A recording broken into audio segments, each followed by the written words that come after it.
नमस्कार, स्वागत है आपका क्रिक ब्लास्ट रेडियो पर। मेरा नाम है सत्यम और मेरे साथ मौजूद हैं आज। एक्चुअली इकबाल मेरे साथ मौजूद नहीं हैं क्योंकि वो 2 दिनों की छुट्टी पे हैं और वो थर्ड T20 जो मुकाबला होगा इस प्रतियोगिता का, उसके पहले इस शो में हमारे साथ जुड़ जाएंगे। लेकिन फ़िलहाल गेस्ट होस्ट के तौर पे मेरे साथ मौजूद हैं साहिल कपूर साहब। कैसे हैं आप? जी, बहुत बहुत बढ़िया Satyam. Thanks for giving me this opportunity today. You wanted. हाँ, थैंक यू। तो सत्यम, ये बताइए कैसा महसूस कर रहे हैं आप?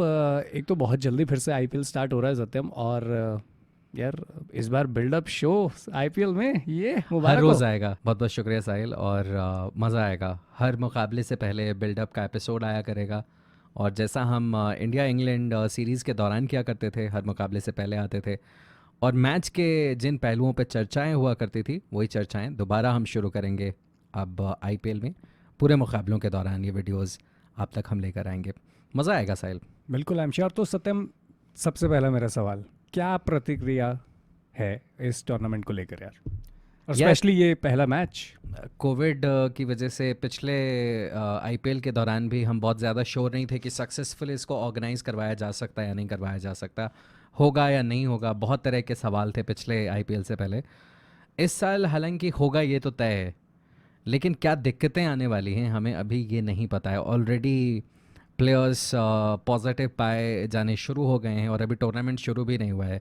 तो hopefully it all goes well, कुछ दिक्कत ना आ जाए बीच में, बस हम यही दुआ करते हैं।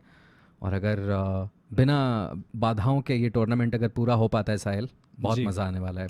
बिल्कुल। तो चलिए, ये तो हमने आईपीएल की बात की सत्यम। अब पहला मैच मुंबई अगेंस्ट आरसीबी, इसके बारे में क्या टिप्पणी? यार, बड़ा मुकाबला है और दोनों टीमें, मुझे ऐसा लगता है कि जब थोड़ी बैटिंग के लिए अच्छी पिच होती है तो अपने असली रंग दिखाती है उन पिचों पे। इंटरेस्टिंगली मुकाबला है चेन्नई में, जहां बहुत ज़्यादा बड़े स्कोर वाले मुकाबले हम देखते नहीं आए।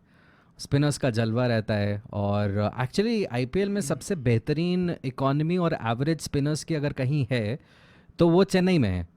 16 के आसपास की औसत और 7 के आसपास की इकॉनमी से हाँ, गेंदबाजी इस मैदान पे होती रही है। तो आप समझिए किस तरीके की पिच यहाँ होती है। और हमने जो इंग्लैंड के खिलाफ टेस्ट सीरीज़ थी उसमें भी देखा था, हमने देखा वहाँ पिच किस तरीके की थी।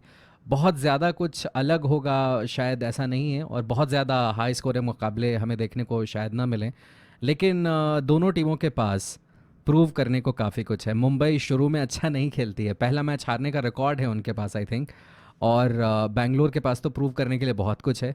तो देखते हैं कि कितना, कौन 20 साबित होता है किसके ऊपर। बिल्कुल सही बात है। और पहला मुकाबला है, और जैसा आपने कहा सत्यम कि मुंबई का रिकॉर्ड पहले मुकाबले में बहुत अच्छा नहीं है, तो यहाँ कोहली के पास एक एडवांटेज होगा to get a winning streak. मतलब पहला मुकाबला विराट कोहली जीत जाए। पर अगर जी, पर्सनली मैं विराट कोहली की बात करूँ सत्यम, तो मुंबई के अगेंस्ट हाल अभी अगर रिसेंट कुछ मैचेस की बात की जाए तो अच्छा रिकॉर्ड नहीं है कोहली का मुंबई के अगेंस्ट। बिल्कुल सही कहा साहिल आपने। रिसेंटली मुंबई के खिलाफ अच्छा प्रदर्शन नहीं रहा है विराट कोहली का, और स्पेशली स्पिनर्स के अगेंस्ट बिल्कुल भी अच्छा नहीं खेल पाते हैं।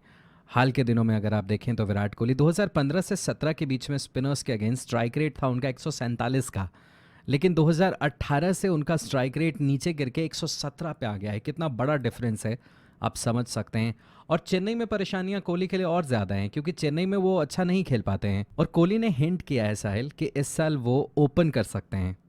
अगर वो ओपन करते हैं तो मुंबई ट्रेंट बोल्ट के साथ दूसरे छोर से हो सकता है कि एक स्पिनर को अटैक पे लगा दे, और वो चहर हो सकते हैं या वो कृणाल पांड्या हो सकते हैं, क्योंकि बाहर निकालते हैं वो गेंदों को, विराट कोहली से दूर ले जाते हैं। तो that can be beneficial for Mumbai. पुराने अगर आप रिकॉर्ड को, कोहली के रिकॉर्ड को देखें स्पिनर्स, लेग स्पिनर्स के अगेंस्ट स्पेशली जिस तरीके का प्रदर्शन रहा है, और इससे ये भी होगा कि बुमराह के ओवर्स बाद के लिए बच जाएंगे, तो डेथ में आप उनका काफ़ी सही इस्तेमाल कर सकते हैं।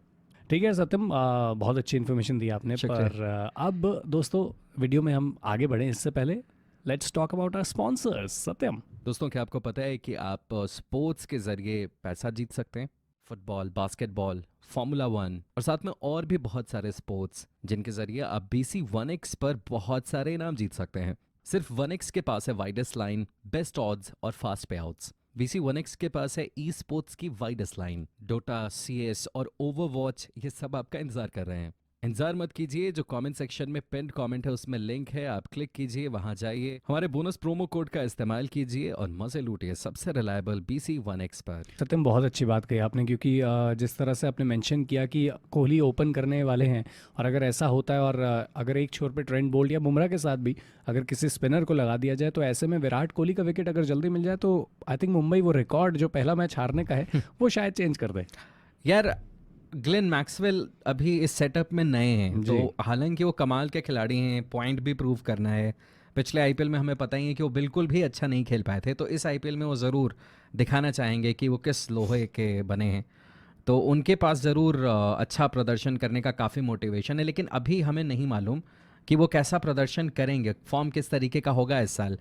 हालांकि ऑस्ट्रेलिया में उन्होंने इंडिया के अगेंस्ट बहुत ज़बरदस्त बल्लेबाजी की, चाहे वनडे सीरीज़ की बात करें या T20 सीरीज़ की बात करें, लेकिन ऑस्ट्रेलिया में पहले भी हमने बहुत से प्लेयर्स देखे हैं जो बहुत ज़बरदस्त खेलते हैं। आप बिग बैश लीग के स्टार्स उठा लें, डार्सी शॉर्ट एग्जाम्पल हैं, क्रिसलिन एग्जाम्पल हैं, इन लोगों को लेकिन जब आईपीएल में खेलने का मौका मिलता है तो साहिल वो प्रदर्शन हमें देखने को नहीं मिलता। तो अभी भी हम ग्लेन मैक्सवेल को लेकर बहुत ज़्यादा श्योर नहीं हो सकते, और मुझे लगता है कि अभी भी इस टीम में बैटिंग का, स्कोरिंग का जहाँ तक प्रश्न है, तो काफ़ी हद तक दारोमदार जब तक मैक्सवेल खुद को प्रूव नहीं कर देते AB डिविलियर्स और विराट कोहली के ऊपर ही होगा। और आई एम वेरी श्योर कि बैंगलोर के फैंस ये दुआ करेंगे कल की कोहली चल जाएं, और हर मैच में ही ऐसा ना हो, मुझे इस बात का भी डर रहेगा। हाँ सत्यम, बिल्कुल। और मैक्सवेल को तो इतना महंगा खरीदा गया है इस आईपीएल एक्चुअली में। काइल जेमिसन को भी बहुत महंगा ओ खरीदा यस। गया है, और टीम तो इन दो प्लेयर्स के ऐड हो जाने के बाद बहुत खतरनाक लग रही है। लेकिन आप हर सीज़न याद कीजिए, पिछले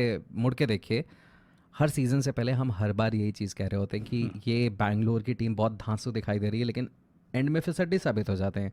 तो दिखाई तो इस बार भी बहुत ज़बरदस्त दे रहे हैं, इसमें कोई शक नहीं है, लेकिन आई होप कि डिविलियर्स और कोहली के ऊपर जो वो अति निर्भरता है उससे वो उबर पाएंगे, और जो ट्रॉफी आई थिंक वो डिज़र्व भी करते हैं टू सम एक्सटेंट, लिफ्ट कर पाएंगे। हालांकि अभी शुरू होने दीजिए टूर्नामेंट, अभी जल्दबाजी में हम कोई बयान नहीं देना चाहेंगे। बिल्कुल सही सत्यम। चलिए अब कुछ खिलाड़ियों की बात कर लेते हैं सत्यम, ज़रूर, क्योंकि आप जो भी बात करना चाहें, काफ़ी फॉर्म में लग रहे हैं आप, मैं रोकूंगा नहीं। जी जी। और जैसे यार बायो बबल का सीन है, क्वारंटीन पीरियड सब कुछ, जी देवदत्त पड्डीकल के लिए अच्छी खबर है कि अब वो अपने क्वारंटीन जोन से जी, बाहर आ चुके हैं और अब वो मैच खेलेंगे जो 2 हम। बार आपको नेगेटिव टेस्ट ला के देना पड़ता है, जी जी। और उसके बाद you are allowed back in. Right. तो 2 बार उनके टेस्ट रिजल्ट्स नेगेटिव आ चुके हैं पर्टिकल के। उन्होंने मैच से पहले कल शाम को जी अभ्यास भी किया टीम के साथ, तो क्लियर सिग्नल है कि वो अगर फिट हैं पूरी तरीके से तो वो टीम में वापस आ जाएंगे। कन्फ्यूजन इस बात को लेके थी कि मुंबई के लिए क्विंटन डिकॉक अवेलेबल हैं या नहीं है, लेकिन बबल टू बबल वो ट्रांसफ़र हुए हैं साउथ अफ्रीका से इंडिया, वहाँ भी बायो बबल में थे और यहाँ भी चार्टर्ड प्लेन से वो आए हैं, बबल में ही हैं। तो वो बबल बीच में कहीं टूटा नहीं है, तो उसकी वजह से वो अवेलेबल होंगे, ये रिपोर्ट्स आ रही हैं। लेकिन अगर वो अवेलेबल हैं भी तो टीम का कॉम्बिनेशन क्या होगा, क्या डिकॉक खेलेंगे ही खेलेंगे, ये देखने वाली बात रहेगी। क्योंकि हाँ बिल्कुल, आपके पास एक धुआंधार ओपनर क्रिसलिन के रूप में भी है। जी, हालांकि हर सीज़न में ये देखता हूँ कि क्विंटन डिकॉक को ही वरीयता दी जाती बिल्कुल है दी जाती है। और क्रिस लिन बैठे रह जाते हैं बेंच पे। तो इस साल भी अगर डिकॉक खेलेंगे और अच्छा खेलेंगे तो मुश्किल ही होगा डिकॉक के रहते हुए क्रिस लिन का खेलना। 4 ही ओवरसीज प्लेयर्स आप खिला सकते हैं साहिल। यस, यही यही एक रीज़न है जिस वजह से क्रिसलिन को इतना मौका नहीं मिल पाता है। हालांकि वो प्लेयर तो बहुत ज़बरदस्त है। अगेन वही एक और प्लेयर जो बीबीएल में तो मतलब सबसे ज़्यादा छक्के हैं उनके नाम पे बीबीएल में, यस। यहाँ लेकिन उस तरीके का प्रदर्शन नहीं है। तो चलिए और भी कुछ खिलाड़ी हैं सत्यम, जैसे कि एडम जाम्पा हैं, रिचर्डसन हैं केन और रिचर्डसन जी, फिन एलन है।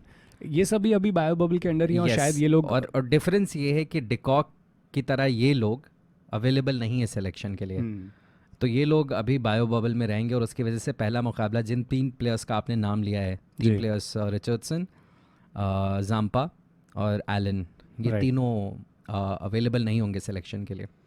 तो चलिए उम्मीद करते हैं कि आरसीबी की टीम एक अच्छी टीम बन जाए इस मुकाबले में, जबकि उनके पास इतने खिलाड़ी शायद नहीं होंगे जिनको वो खिलाना चाहें। एक और प्लेयर है जिसके ऊपर मैं बात चाहता हूं कि आप कुछ बात करें सत्यम, वो है पीयूष चावला। आपको क्या लगता है उनको मौका मिलने वाला है? क्योंकि स्पिनिंग ट्रैक के बारे में हम बात कर ही रहे हैं लगातार, तो क्या पीयूष चावला को एक मौका दिया जा सकता है इस मुकाबले में? अगर 3 स्पिनर्स खिलाती है मुंबई की टीम साहिल तो बिल्कुल मौका मिल सकता है पीयूष चावला को। थर्ड स्पिनर वही होंगे। आपके पास कृणाल पांड्या हैं और राहुल चहर हैं, वो दोनों नेचुरली आपके पहले 2 स्पिनर्स हैं। तो उसके बाद अगर तीसरा स्पिनर इस पिच पे जो पॉसिबिलिटी है कि खिला लिया जाए, तो चावला भी आपको खेलते हुए नज़र आ सकते और हैं। एक्चुअली सत्यम उनकी टीम में और कोई स्पिनर्स के इतने विकल्प नहीं है अपार्ट फ्रॉम जयंत यादव। जी। तो डेफिनेटली जयंत यादव से तो ऊपर हैं बॉलर यार पीयूष चावला। नहीं, अगर 3 स्पिनर्स को खिलाने की बात आती है तो जी। डेफिनेटली आपको वही खेलते, पीयूष चावला ही खेलते नज़र आएंगे। लेकिन हायरार्की में आप देखें तो पहले 2 स्पिनर्स राहुल चहर और कृणाल पांड्या ही हैं, उसके बाद ही पीयूष चावला आएंगे। पीयूष चावला इस टीम में as a main spin bowler शामिल नहीं किए गए हैं। बिल्कुल। और वही इनसिक्योरिटी ना आ जाए कहीं मन में राहुल चहर के। टीम में अब आप देखते हैं मयंक मार्कंडे भी नहीं है, जी। हालांकि उन्होंने कुछ गलत नहीं किया, लेकिन एक बार जब राहुल चहर ने अच्छा खेलना स्टार्ट कर दिया तो उसके बाद उनको भी टीम से निकाल दिया गया, मयंक मार्कंडे को भी। और अगर पीयूष चावला इस टीम में लाए भी गए हैं तो राहुल चहर को हम श्योर बोला गया होगा कि भैया आप हमारे फ्रंट लाइन स्पिनर हैं, और चावला अगर खेलेंगे तो आपके साथ खेलेंगे आपके बिना हम उनको नहीं खिलाने वाले। आई थिंक यही हुआ होगा। एग्जैक्टली और क्योंकि अगर पीयूष चावला की अगर जगह आपको बनानी है तो आपको कृणाल पांड्या या राहुल चहर में से किसी एक को बाहर बिठाना पड़ेगा, क्योंकि आप बुमराह को बिठा के नहीं ला सकते। या फिर आप अपना बिल्कुल। एक ओवरसीज प्लेयर कम कीजिए, वो फिर ट्रेंट बोल्ट को भी आप बाहर नहीं बिठाना चाहेंगे इन टर्म्स ऑफ बॉलर्स। फिर आपके पास कूल्टन आइल अगर खेलते हैं तो या तो आप उनको बाहर बिठाएं और 3 ओवरसीज प्लेयर के साथ जाएं। डिपेंड करता है कि वो पिच कैसी होती है। अगर Yes. ये बहुत ज़्यादा टर्न होने वाली पिच हुई और मुंबई को ऐसा लगा कि यहाँ एक तीसरा स्पिनर खिलाना बेहतर है, तो पीयूष चावला के लिए अच्छा ये है कि he can bat a bit. तो वो भी है कि अगर बैटिंग में अगर थोड़ी स्ट्रेंथ कम करके भी आप पीयूष चावला को खिला रहे हैं, तो ट्रैक अगर बहुत ज़्यादा टर्न करने वाली है तो मुझे नहीं लगता वो कोई बहुत बुरा सौदा होगा। लेकिन अगर विकेट बहुत ज़्यादा टर्न करने वाली है तो वहाँ आपको बैटिंग में थोड़े स्ट्रेंथ की भी ज़रूरत होगी। तो ये बहुत मतलब 50-50 एक तरह से। ऑलराइट, थैंक यू सत्यम, और थैंक्स अलॉट कि आपने आज मुझे इस शो पे इनवाइट किया यार। बहुत मज़ा आया। I always wanted to be a part of it, but ठीक है समटाइम्स। एक बाल से डील कर लीजिए और ज़्यादा हाँ। स्लॉट्स ले लीजिए, कोई दिक्कत नहीं। इकबाल वैसे थर्ड T20 के पहले वापस आ जाएंगे, जी। तो आप लोग तब इकबाल से भी मुलाकात कर पाएंगे। लेकिन अभी मैं और साहिल नेक्स्ट एपिसोड में भी आप लोगों से मिलेंगे। तब तक के लिए हमारे साथ बने रहिए क्रिक ब्लास्ट रेडियो पे। और शाम 7:30 बजे से मुकाबला है, 7 बजे टॉस हो जाएगा और टॉस के बाद ही हम लाइव हो जाएंगे। तो आप लोग आइए और जुड़िए हमारे साथ क्रिक ब्लास्ट रेडियो और फैक्ट्स टुडे पर। तब तक के लिए मैं हूँ सत्यम, और मैं हूँ साहिल। बहुत जल्द मुलाकात होती है। बाय। बाय।